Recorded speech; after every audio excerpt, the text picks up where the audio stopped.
हमारे चैनल को सब्सक्राइब करने के लिए सब्सक्राइब के इस बटन को ऐसे दबाएं, फिर नोटिफिकेशन पाने के लिए इस बेल आइकन को ऐसे प्रेस करें और नोटिफिकेशन को ऑन कर लें। धन्यवाद साथियों, एक बार फिर आपके अपने चैनल एपिक एजू पर हम स्वागत करते हैं और उम्मीद करते हैं कि आप और आपका परिवार एकदम स्वस्थ, मस्त और बिंदास होगा। तो आज की जो हम वीडियो है आपके लिए लेकर आए हैं, हरियाणा में जो 14 वर्षों के वनवास के बाद जेबीटी भर्ती हुई है 1456 पदों पर, उसके बारे में हम विस्तार से इस वीडियो में चर्चा करेंगे। कितनी पोस्ट थी, कौन सी कैटेगरी में कितनी कितनी पोस्ट थी और वहाँ पर कितना कितना कंपटीशन था, कट ऑफ आपकी कितनी रह सकती है, आपके कितने क्वेश्चन सही है, तो आप अपने आप को सेफ मान सकते हो। जी हाँ, बिल्कुल इन सभी बातों को लेकर आपके साथ इस वीडियो में चर्चा की जाएगी। लेकिन उससे पहले आपसे रिक्वेस्ट है कि प्लीज़ एक बार आप चैनल को सब्सक्राइब कर दो। और चैनल को सब्सक्राइब करने का तरीका वीडियो के शुरू में मैंने आपको बताया है, जो बिल्कुल फ्री ऑफ कॉस्ट है। टेलीग्राम और व्हाट्सएप पर जुड़ना हो तो लिंक डिस्क्रिप्शन में है, वहाँ से जुड़ सकते हो।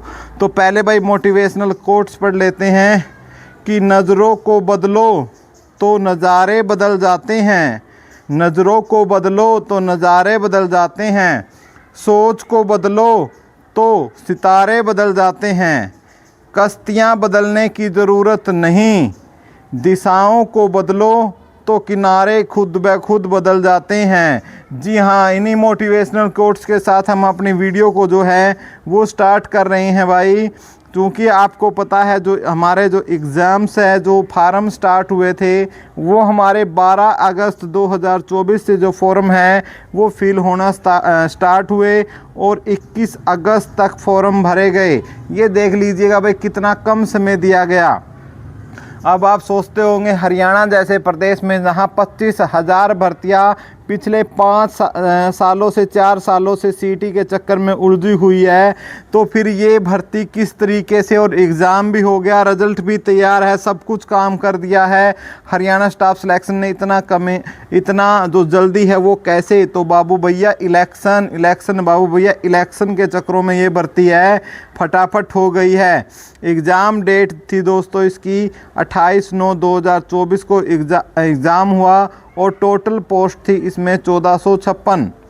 ठीक है, 1456 पोस्ट थी, जिसमें जनरल की आप देख सकते हो 657 पोस्ट थी, और इसी के साथ एससी की देख सकते हो आप 300 पोस्ट थी, बीसीए की 242 थी, बीसीए की आपकी 170 थी, ईडब्ल्यूएस की 71 थी, और जो ईएसएम में हम बात करते हैं तो जनरल की 50, एससी की 6, बीसीए की 5 और बीसीबी की आपकी कितनी 5 थी। अब हम जो रिटन एग्ज़ाम का जो पैटर्न था थोड़ा सा उसको समझने की कोशिश करते हैं कि जो किस तरीके से रिटन एग्ज़ाम का पैटर्न जो है वो आया है या किस तरीके से बनाया गया था।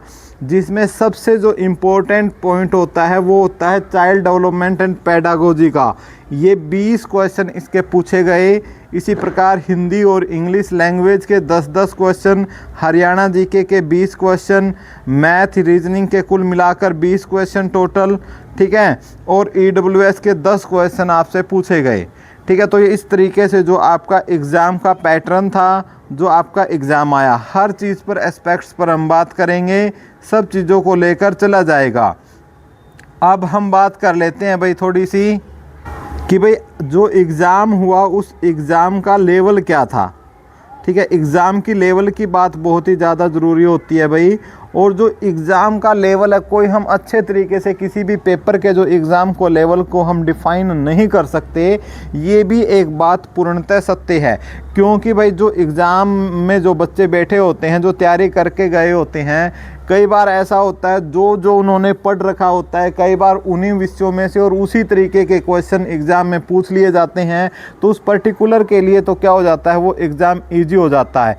और एक बच्चा जिसने उसकी अच्छे से तैयारी नहीं की है तो उसके लिए क्या हो जाता है, वही एग्ज़ाम कठिन हो जाता है। लेकिन उस जो एग्ज़ाम हमने देखा जिसमें आया हुआ था, तो यदि मैं बात करता हूँ कि जो चाइल्ड डेवलपमेंट पेडागोजी की यदि मैं बात करता हूँ, तो भाई ये बहुत अच्छे क्वेश्चन इसके पूछे गए। ठीक है, अच्छे क्वेश्चन इसमें पूछे गए, बहुत ही स्टैंडर्ड क्वेश्चन पूछे गए, एचटेट लेवल के ही क्वेश्चन इसमें आए हुए थे। ठीक है। HTET CTET लेवल के क्वेश्चन ही इसके अंदर आए हुए थे जो बहुत ही शानदार मुझे लगे। तो भाई एक तरफ जो मैं हिंदी की बात करता हूं तो भाई हिंदी भी क्या थी, साधारण मैं बोल सकता हूं कि हिंदी के जो क्वेश्चन थे वो साधारण थे, लेकिन कुछ कुछ क्वेश्चन उनमें भी क्या थे भाई, डिफ़िकल्ट थे, जो आते हुए ये लग रहा था कि गलत हो सकते हैं। इसी प्रकार जो इंग्लिश है भाई, इंग्लिश में तो यदि मैं बात करता हूँ, जैसे कुछ साइंस के स्टूडेंट्स होते हैं JBT में जो देने वाले, ठीक है, साइंस के हो चाहे आर्ट के हो, तो मोस्टली का जो इंग्लिश में जो परफॉर्मेंस रहती है थोड़ी साइंस वालों की थोड़ी सी ये नहीं कह सकते कम है, लेकिन आर्ट के कंपैरिजन में जो इंग्लिश MA इंग्लिश वगैरह के जो बच्चे हैं उनकी तुलना में थोड़ा सा वो इसमें क्या रह जाते हैं, पीछे रह जाते हैं। सेम प्रकार का जो उनकी कहानी हिंदी में होती है, जो MA हिंदी वगैरह होते हैं वो इसी प्रकार से उसमें आगे निकल जाते हैं। उसके बाद भाई हरियाणा GK की बात करते हैं तो बहुत ही शानदार ये कह सकते हो, मुझे तो क्वेश्चन मैंने देखे हरियाणा GK के तो भाई मुझे तो शानदार लगे, और ये आपका पॉइंट टू पॉइंट और पर्सन टू पर्सन भी वैरी कर सकता है। आपने देखा तो आपको कैसे लगे हुए, तो मुझे तो इसमें ये जो स्टैंडर्ड लगा मॉडरेट लगा, ठीक है, मुझे इजी नहीं लगी हरियाणा GK। जहाँ तक हो सकता है भाई मेरी हरियाणा GK में थोड़ी पकड़ कम हो, तो हो सकता है आप रट्टा लगा रहे हो 5 सालों से तो आपकी ज़्यादा हो गई हो। हाँ, मुझे जो एक चीज़ लगी है अच्छी, वो मैथ और रीजनिंग लगी है, जो बहुत ही मुझे तो भाई आसान लगी है। फिर मैं वही बहुत बोलता हूँ, किसी के लिए आसान किसी के लिए मुश्किल हो सकती है। जैसे हम साइंस स्टूडेंट हैं तो हमें ये आसान लगी हैं चीज़ें, और इसके अलावा जो हो सकता है जो एक आर्ट का कैंडिडेट है उसके लिए ये चीज़ें काफ़ी मुश्किल रही हो।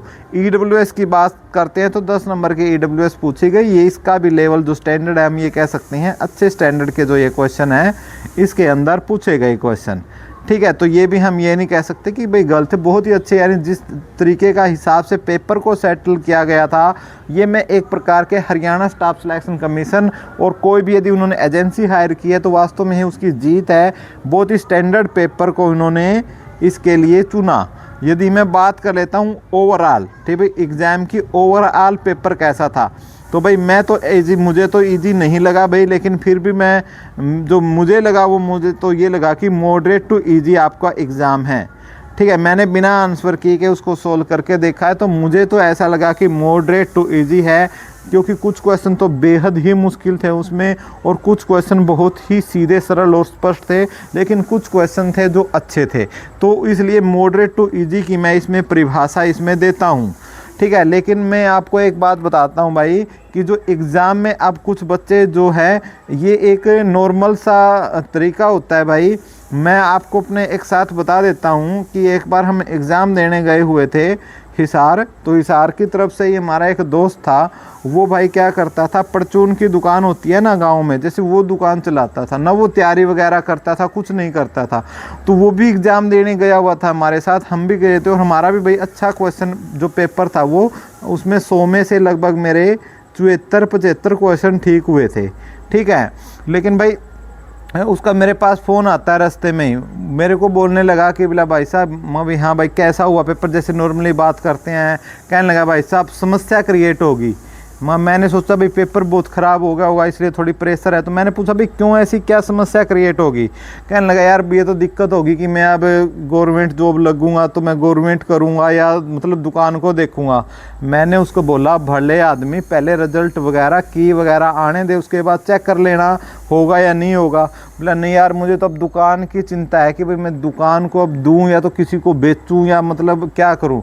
तो भाई ऐसे मैं बात हुई, मैं बड़े चंबल में कहने लगा भाई मेरे तो 85+ क्वेश्चन है वो ठीक है। मैं कहा यार हम तो इतनी तैयारी कर रहे हैं, हमारे तो नहीं हुए। तो भाई जैसे ही मैं वहाँ से अपने घर के लिए निकला हिसार से, मैं रास्ते में ही पहुँचा था, तो कहने लगा यार दिक्कत होगी। मैंने पूछा भाई क्या दिक्कत होगी। बोले यार 85 क्वेश्चन जो बन रहे थे यार, कुछ क्वेश्चन मेरे गलत निकल गए हैं और मेरे क्वेश्चन अब रह गए हैं कितने, उसने एग्जैक्ट बताया कि 78 के आसपास मेरे रह गए हैं। जब तक मैं घर पहुंचा ना, तो उसने मतलब घर पहुंचा, मैं पानी पूनी पिया था, तभी जाकर उसने ये बोल दिया था भाई कि थोड़ा मायूस हुआ, बोला यार मेरा नहीं होगा, मेरे तो क्वेश्चन है 55 ही ठीक हुए हैं यार। जब मैंने यहाँ मिलान किए हैं किताब में आकर देखा तो 55 ही क्वेश्चन मेरे ठीक हुए हैं। तो भाई देखो ऐसी जो ये मैंने आपको बताया है ये सभी के साथ होते हैं। जैसे एग्ज़ाम से निकलते हैं तो ऐसा लगता है मेरे तो 90 ठीक है, 85 ठीक है, लेकिन जब धीरे धीरे उनका विश्लेषण होता है, उनके कहीं कहीं आप आंसर की ढूंढते हो। और ये जेबीटी के तो मामले में ये बहुत ही अच्छा हुआ कि आप पेपर देकर घर तक नहीं पहुंचे थे, उसमें तक आंसर की आ ली थी, और मैंने ये लगता है कि आपने आंसर की मिला भी ली होगी।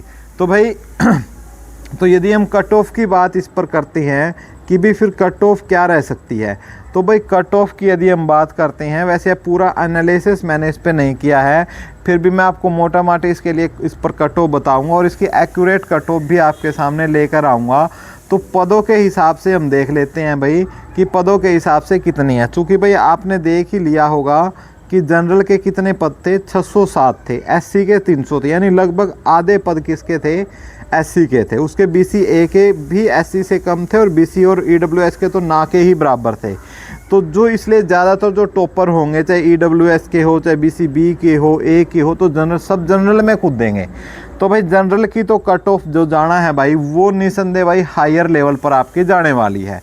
लेकिन मैं आपको लास्ट में एक तरीका बताऊंगा कि कट ऑफ कम कैसे आ सकती है, उस पर भी मैं आपके साथ थोड़ा सा चर्चा करूंगा। तो भाई मैं आपको थोड़ी सी ये चीज़ें बता देता हूं कि कट ऑफ जो जनरल की जो कट ऑफ है साथियों बहुत ही हाई जाने वाली है। और जनरल की जो हमारे हिसाब से जो कट ऑफ बन रही है भाई, पूरा विश्लेषण करके हम बाद में बताएंगे। फ़िलहाल आपको अब तक के लिए हम बता देते हैं, जिसके भी आपके 76 क्वेश्चन सही हैं आप अपने आप को सेफ मान सकते हो जनरल के अंदर। क्योंकि भाई रीज़न ये है कि सारे टॉपर भी किसके अंदर जाएंगे, इसी के अंदर। और यदि मैं इसमें बात करता हूं तो प्लस माइनस दो वो मैं लास्ट में सबके लिए रख लूँगा। उसके बाद मैं एससी की बात करता हूं तो एससी के काफ़ी सारे टॉपर इसमें पहुंच जाएंगे। और उसके बाद जो एससी की जो कट ऑफ है वो आपकी जा सकती है भाई 68 क्वेश्चन के आसपास। ठीक है, 68 क्वेश्चन के आसपास एससी की कट ऑफ जा सकती है। उसके बाद मैं बीसीए की बात करूंगा भाई।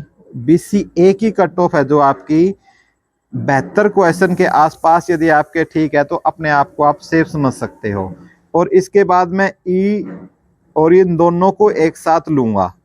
ठीक है, अब इनको दोनों को एक साथ लेने से पहले भाई थोड़ी सी जो डाटा है थोड़ा सा वो भी थोड़ा आपके साथ साझा कर लेते हैं इसको बताने से पहले कि भाई क्या चीज़ें हैं। एक तो कट ऑफ में कम आने वाले जो पॉइंट है, तो भाई एक तो कट ऑफ कैसे कम आएगी उस पर भी इन चीज़ों के लिए एक तो भाई इम्पोर्टेंट क्या है कि कितने अब्सेंट कैंडिडेट कितने रहेंगे। ठीक है, अब्सेंट वैसे नॉर्मली क्या होता है भाई, कोई भी एग्ज़ाम हो नॉर्मली जो 7 से 8% तक ये लगा के चलते हैं, उसमें लगता ही है कि इतने जो अभ्यर्थी हैं यानी 10% तक अभ्यर्थी अब्सेंट रहते ही हैं।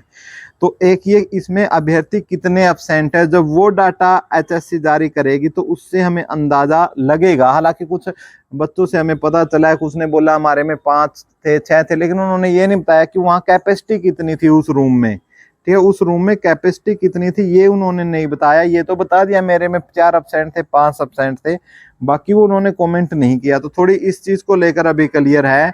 और दूसरी भाई एक टीजीटी की जो वेटिंग है कि भाई ऐसे सुनने में आ रहा है कि टीजीटी की वेटिंग है आपकी लगभग आपकी 3500 से 4000 बच्चों के ऊपर जो टीजीटी की वेटिंग लिस्ट है, यदि वो लग जाती है जेबीटी से पहले तो भाई ये लगाओ आप अंदाज़ा कि फिर आपकी जो कट ऑफ है कम ज़्यादा तो कम नहीं होगी, लेकर 1 अंक तक का उसके अंदर प्रभाव पड़ सकता है सभी कट ऑफ पर।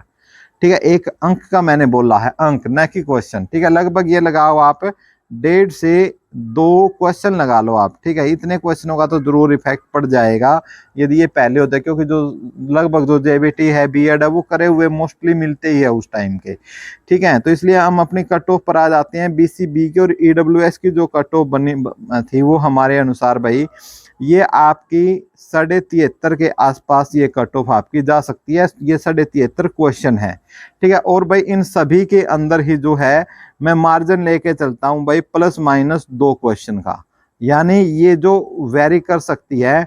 जैसे मैं एक छोटी सी एग्जांपल जनरल की लेके चल सकता हूँ, यानी मैं 74 से 78 तक की जो वेरिएशन है आपको देता हूँ, क्योंकि कट ऑफ कहीं ना कहीं क्या होता है, एक अंदाज़ा होता है कि कितनी कट ऑफ जाएगी, और ये महज एक अंदाज़ा, और मैं क्या कोई भी यूट्यूबर आपको एग्जैक्ट कट ऑफ नहीं बता सकता।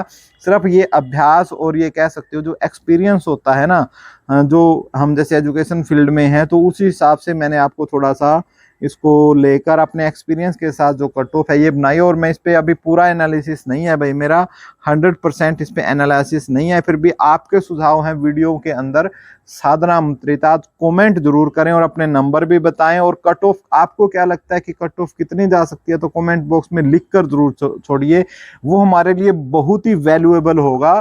ठीक है, और चैनल को सब्सक्राइब कर लो। सब्सक्राइब का तरीका वीडियो के शुरू में मैंने आपको बता दिया है। जय हिंद, जय हरियाणा।